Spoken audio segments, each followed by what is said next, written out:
स्नेहाज मेन्यूमध्ये आज आपण बघणार आहोत कोळंबीचा भात। चला तर रेसिपीला सुरुवात करूया। मी गॅसवर कुकर ठेवला आहे गरम करत। त्यात मी थोडं तेल घालते आहे। तेल छान गरम झालं की यात आपण चिरलेला एक कांदा घालून घेऊया। कांदा छान लाल होईस्तोपर्यंत फ्राय करून घेऊया। आता हा कांदा फ्राय झाल्यावर आपण यात आपले सुके मसाले घालून घेऊया। अर्धा चमचा मिरची पावडर, अर्धा चमचा घरचा मसाला, थोडीशी हळद आणि अर्धा चमचा गरम मसाला घालूया। आता आपण कांद्यासोबत या मसाल्यांना व्यवस्थित फ्राय करून घेऊया। हे फ्राय झाल्यावर आपण ह्याच्यामध्ये मिरची, कोथिंबीर, खोबरं आणि आलं लसूणची पेस्ट घालूया। यात मी 2 मिरच्या, थोडंसं खोबरं, 8-10 पाकळ्या लसणाच्या, थोडंसं आलं, कोथिंबीर असं घेतलेलं आहे। ह्याची छान पेस्ट केली आहे वाटण, आणि हे आपण यात घालून छान फ्राय करून घेऊया।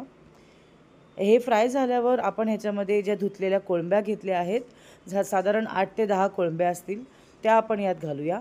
1 वाटी तांदूळ आपण घेतले, त्याप्रमाणे या कोळंब्या साधारण 8 ते 10 कोळंब्या मी अंदाजे घेतल्यात।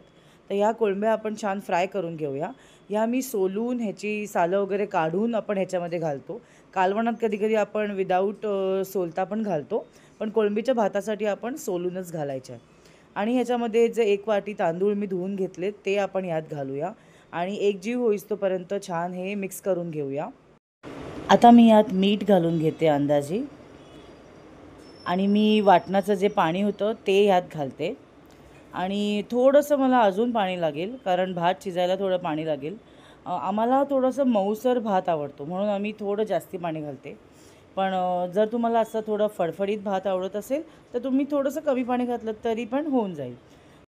आता मी कुकरचं झाकण लावून घेते आणि आपण ह्याच्यात 4 शिट्या घेऊया। कुकरच्या 4 ते 5 शिट्या झालेल्या आहेत आणि कुकर आता थंड झाला आहे।